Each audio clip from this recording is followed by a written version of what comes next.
is the Weekly Digest, a government information agency program that keeps you informed on what the administration has been doing that will create a better environment for citizens. I encourage you to stay tuned. In this week's presentation for the period February 27 to March 6, 2015, U.S. oil exploration giant ExxonMobil begins drilling offshore Guyana. Huge investments by the Guyana government in drainage and irrigation are impacting. Secondary education access now at 90%, and more equipment made available to neighborhood democratic councils to sustain national cleanup exercise. Guyana has been receiving a lot of international attention from huge companies, especially in the oil sector. The most recent has been U.S. oil and gas giant ExxonMobil, which has commenced its U.S. $200 million oil exploration project. ExxonMobil, an American multinational oil and gas corporation, landed its oil exploration ship, the Deepwater Champion, in position at the Stabroek Block offshore in Guyana's territorial waters and has commenced operations. The project is expected to be executed over a 10-year period with 3 phases. It's a company with a long culture. It's 130 years old. You'll find it's very conservative and very careful. It's run by scientists and engineers. And so what we undertake very carefully. And that might be reflected in a couple sayings that you'll hear many times as you interact with the company. The first of those is safety first, and you've already been exposed to that with Jeff's introductory comments. The second is how we get things done or how we get results is just as important as the results themselves. And I'll come back to that comment here in a little bit. You know, as we all know, energy is absolutely critical to our modern lifestyle, whether we're getting in our automobiles or flying to loved ones in the air, using our cell phones, our computers. Our entire modern life is based on being able to access energy cheaply and affordably and easily. Today, the world has about 7 billion people in it, and by 2040, that number will probably grow to something like 8.7 billion. And with that, the energy demand for the world will increase substantially, something like 35%. That'll come along with an enormous increase in the standard of living for the entire world. Most of that population growth and that economic growth will happen in the non-OECD world. So it's a very big challenge, and it's very much what our company is focused on, is trying to find the quality oil and gas resources that the world is going to need over the next 30 or 40 years to meet that demand. The total block area allocated to Exxon for exploration, the Liza area or the Stabroek Block, covers some 26,806 square kilometers. The company intends to drill at a depth of 1,750 meters. The scope of operations will include a drill ship with approximately 200 crew and contractors, helicopter support with 2 from Ogle, including a utility and search and rescue on standby at all times, 4 support vessels with 2 shore bases running from Georgetown and Trinidad, along with a waste treatment facility at the John Fernandez site. ExxonMobil is the largest public trading international company in the world. It holds the leading inventory of oil and gas projects and is deemed the world's largest refiner of petroleum products. The National Drainage and Irrigation Authority's implementation of an aggressive plan for constructing, upgrading, and rehabilitating drainage and irrigation infrastructure to ensure optimum capacity is making a huge difference. By adopting a policy of rehabilitation and construction of drainage and irrigation structures in all regions, particularly regions 2, 3, 4, 6, and 10, the NDIA has expanded the country's pumping capacity tenfold.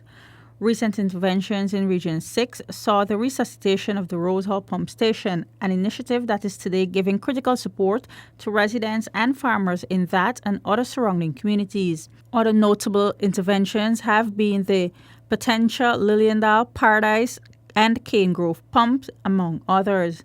Indeed, today, following intervention, inclusive of the acquisition of mobile and fixed pumps, the digging of community drains, the dredging of outfalls, and the construction of new sluices and pump station, Guyana's infrastructural mechanisms have been significantly boosted and can now support any kind of weather attack on its agricultural sector. 35 years back, the drainage and irrigation system in Guyana, which was built over 150 years ago, primarily for agricultural purposes. At the time, principally, it was sugar and then rice came on board and in diversification. The system at that time, those years back, I would say was in a state of neglect. And as the years goes by, then it was in an annual cycle of deterioration. What has happened then, many of our key infrastructure like sluices were abandoned, canals were for some reason were sold. Some pumps were also being vandalized and sold. And Guyana's total pumping capacity in the 1990s was approximately 4,000 cusac. The pumping capacity has increased by tenfold in the last 22 years, with 1,200 cusac added alone in 2014. Guyana's biodiversity is a critical part of its existence, and for this reason, the Guyana government has been emphasizing on regulations to address illegalities in the wildlife trade. It has also been advocating national buy-in of stakeholders to curb illegalities. Minister of Natural Resources and the Environment, Robert Pissot, has appealed for the buy-in from all citizens to address illegalities in the wildlife trade so that Guyana's natural resources could survive. I'm particularly pleased with the global theme that has been chosen, that is wildlife crime, let's end it now. I'm happy not because we have a situation that is out of control in Guyana, but I'm happy that it can, as it were, raise and lift awareness so that we can prevent wildlife crime from being prevalent in our society. Sometimes we wait after the fact and then take action. And it is always better that we be preemptive and that we're much more focused on what we need to do to prevent the already established problems, difficulties, and challenges that we see elsewhere, and how it is that we can prevent those from occurring or even becoming prevalent in our society. He urged participants at the National Stakeholders Forum to engage members of various organizations in discussions on the protection of the country's wildlife, even as he expressed optimism that the support of stakeholders could ensure the country's wildlife is preserved. What we need to do as caring Guyanese, as Guyanese who have traditionally been very close to the resources, to the natural resources, to the rich biodiversity of our country, and how we treat and how we interact and how we, as it were, deal with wildlife resources will also reflect on our characteristic as our values as Guyanese too.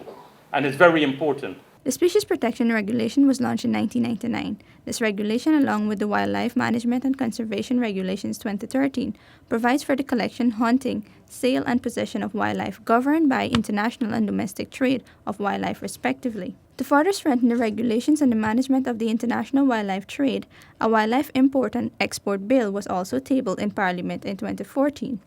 However, the 10th Parliament was very harsh on the environment as it was not supported. This bill seeks to repeal the Species Protection Regulations and establish the Wildlife Import and Export Authority to replace the Wildlife Division.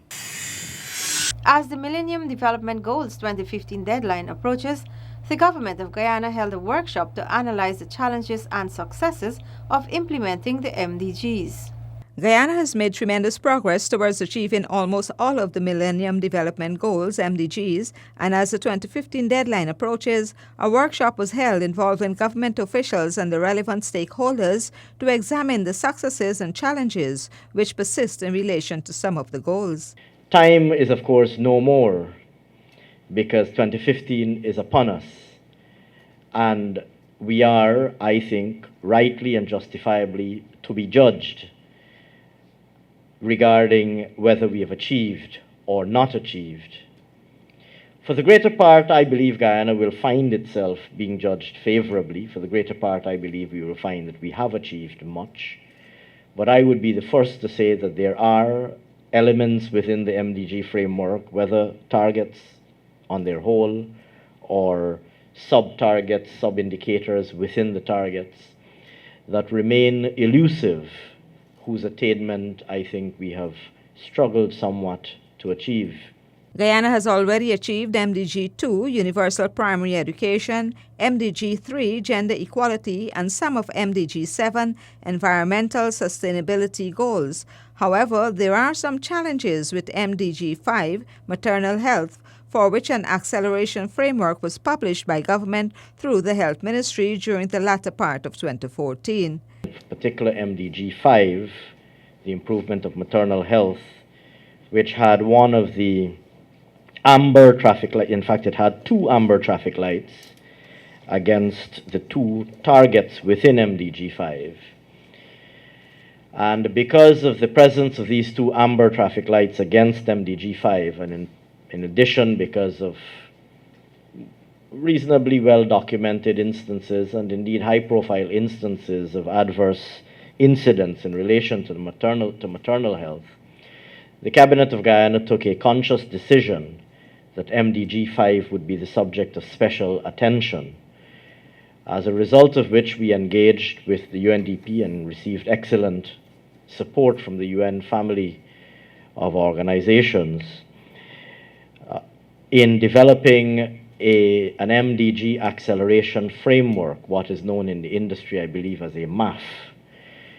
And that MDG acceleration framework highlighted prioritized actions to be taken aimed at ensuring our reversion to a trajectory that would see us achieving MDG 5. The Millennium Development Goals, MDGs, provide a structured framework of development goals within which the major development challenges as it relates to quality of life are contained. Stay tuned. More of the Weekly Digest after the break. The Community Development Initiative Plan, CDP, under the Amerindian Development Fund, is a project introduced by the PPPC administration to secure livelihood for the Amerindian villages and hinterland communities. Already 25 communities have received $125 million to embark on agriculture, mining and tourism projects, among several others. Additionally, 161 communities are to benefit in the second phase, which will see $1.3 billion being disbursed. A message from the Government Information Agency. To ease traffic congestion along the East Bank Highway, which is a critical thoroughfare for accessing the city, plans are afoot to construct a new bypass linkage from Eccles to Diamond. Additionally, the feasibility study for the East Coast East Bank Bypass Road has been completed, and government will be examining how to advance this huge project. You're with the Weekly Digest, a program produced by the Government Information Agency.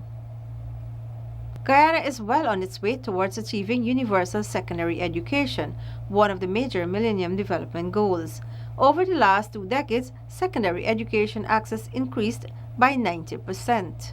Secondary education in Guyana has made tremendous strides given the increased number of students now accessing this level of education across the 10 administrative regions. This is due to government's large investments in the education system through the construction and refurbishment of secondary schools. We have more access to secondary education. Right now, we have about 90% of our children all across this country, hinterland, coast, Berbice, Essequibo, who can access a secondary education. And why is that? That is because we have literally built more schools, actually constructed more schools. In the last 5 years alone, we constructed 8 new secondary schools.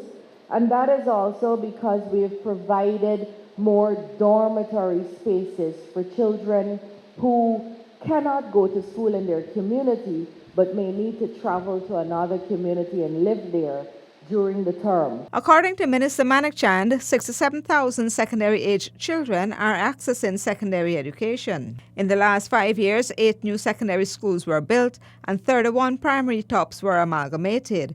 There are also 12 hinterland secondary schools, with another coming on stream soon. Additionally, the ministry has also been working towards having more boys excel academically. Minister Manik Chand highlighted that in the last 3 years, 2,000 more boys were retained to complete secondary education as a result of the programs injected into the schools to attract them. In 1995, we had about 35,000 children accessing a general secondary education. Today, we have more than 6,000 to 7,000 children in a general secondary school in this country. We've more than doubled it. We've more than doubled it. We have been able to more than double the numbers in the schools because we have been putting money in the sector, and that money has been going in the sector because we care about making our children capable of coming out and being the kind of children that are being produced at this school. Recently, the North Rheinveld Secondary School was elevated to an A-list school, a significant boost for the institution in its pursuit of higher learning. In November 2013, the Rossignol Secondary School in Region 5 was upgraded to A-list status, while the Bajiville Secondary was similarly upgraded in December of the same year. Today, the number of students dropping out of schools has declined to 2%. Youth development in Guyana is vital to nation building. The government, in recognition of this fact, has been expending huge sums to ensure that there are opportunities for education through skills which would enable them to make meaningful contributions to society. There have been numerous initiatives that are ensuring that youth contribute to Guyana's future development. Under the Youth Entrepreneurial Skills Training Program, thousands of youths aged 16 to 25 years have and are receiving skills training in 9 areas: business studies, carpentry, electrical installation, joinery, masonry, motor mechanics, plumbing, welding and fabrication, and garment construction. Studying business because it was my dream to design software, and from KKTC I will go to GTI and then attend the University of Guyana to get a degree and a diploma in computer science. It's a new life experience for me.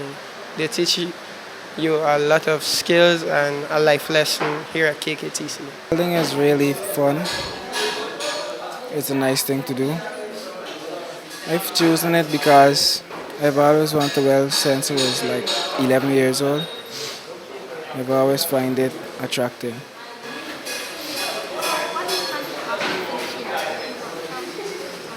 Yeah, well, me and my cousin, I'm doing welding, he's doing motor mechanics. We're planning to open a workshop after we finish here. It's given me a really good opportunity. I think it's a stepping stone to progress in life.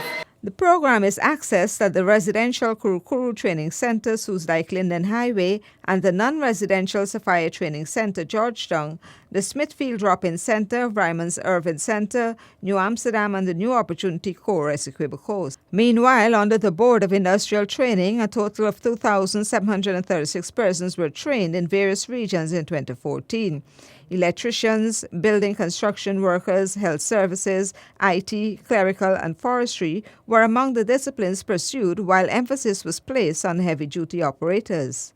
The Amerindian Youth Entrepreneurship and Apprenticeship Program, YEAP, was rolled out in regions 1, 7, 8, and 9, with about 1,000 persons on board. Further, the Youth Empowerment, Inclusion, and Reconciliation Project, YEIRP, was implemented by the Ministry of Local Government and Regional Development and has equipped 30 young people with skills training in 7 areas as part of a goal of empowering them to participate meaningfully in local governance. Women in Guyana have traveled a long road to success. After the first woman president in Guyana, Janet Jagan, women have moved ahead, and there are now many programs in place to help them on their way up.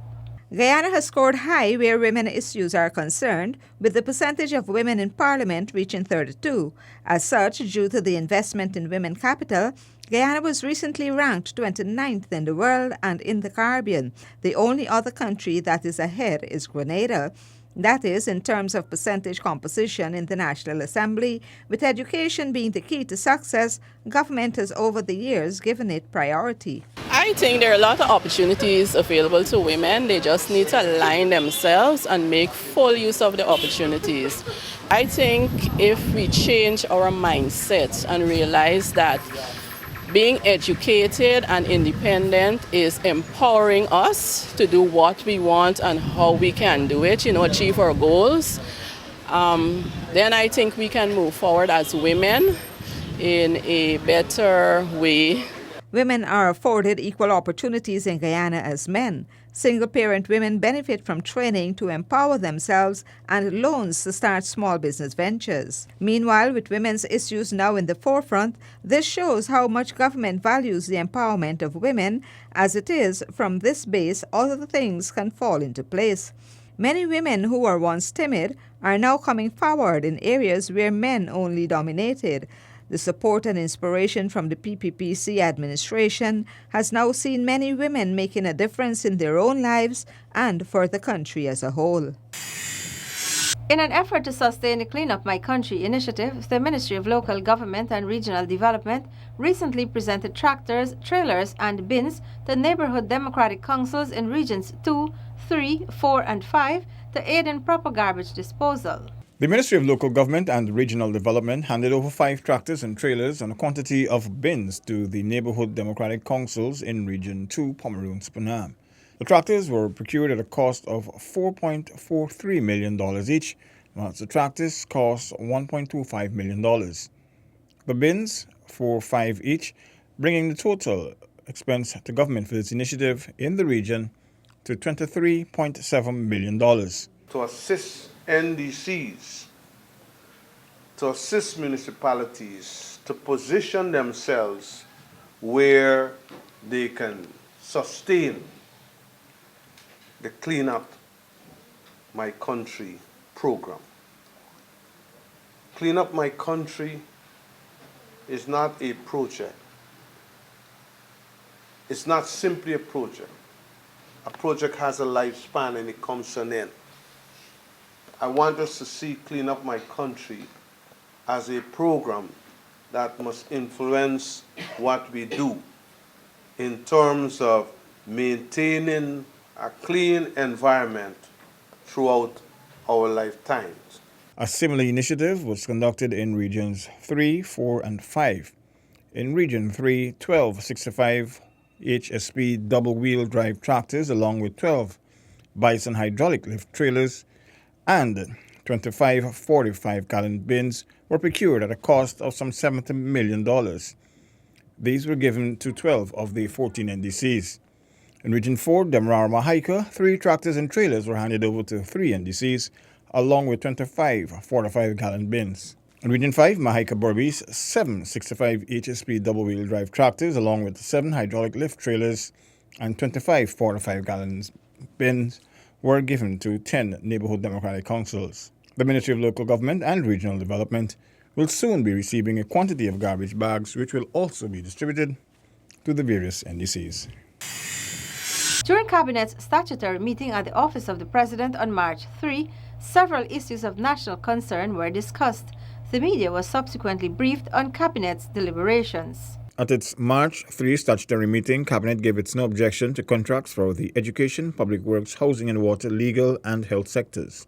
Cabinet Secretary Dr. Roger Luncheon said that under Cabinet's guidance, the National Insurance Schemes Board has given its approval for the verification and data entry project to be extended by 4 months. The NIS project intends to verify some 1.1 million contributions to currently unknown contributors and will be undertaken in 2 phases. One, an in-house component which sees the placement of National Insurance Scheme staff, experienced staff, to address queries at the local offices where the bulk of the 1.1 million unverified contributions occurred.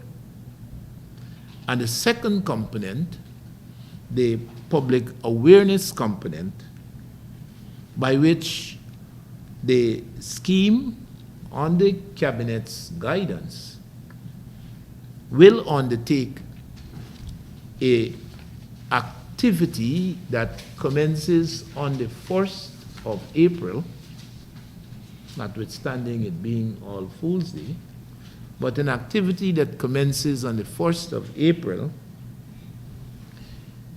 providing to the public, and particularly into those communities where the unverified contributions arose. The Cabinet Secretary also gave an update on the Financial Action Task Force's position with regards to Guyana's anti-money laundering and countering of terrorism financing legislation.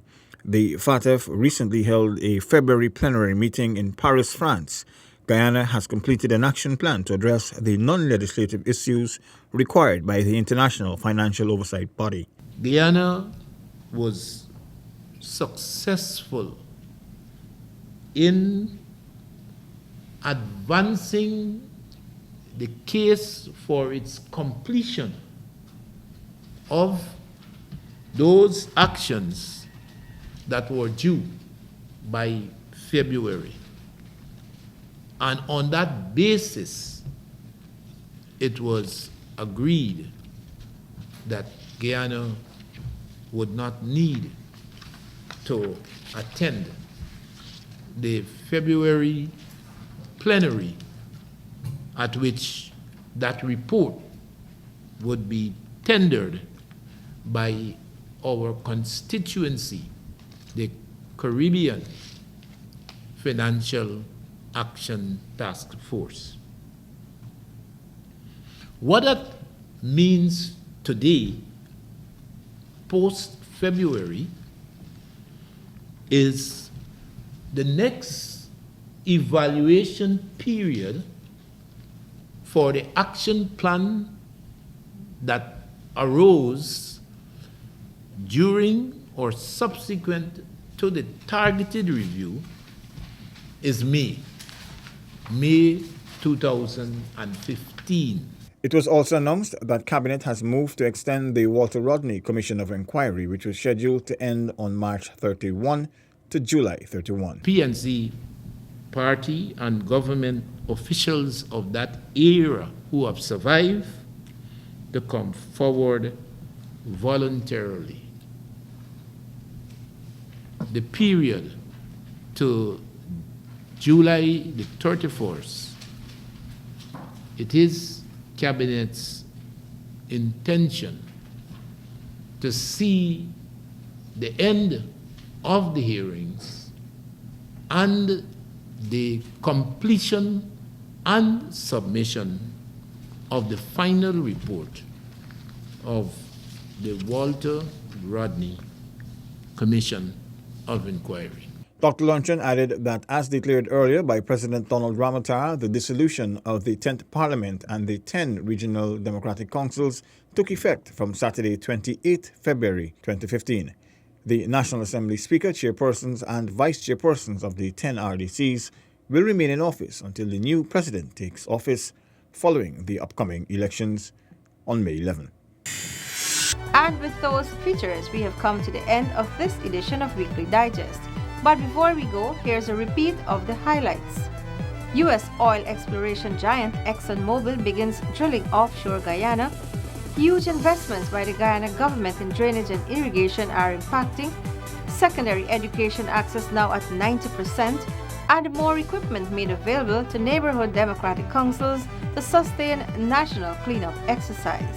Please note that Weekly Digest and other government information can be found on our website www.gina.gov.gy, or you can send us your comments and suggestions at ginagovgy@gmail.com. You can also read our newspaper, The Guyanese, online at theguyanese.gy.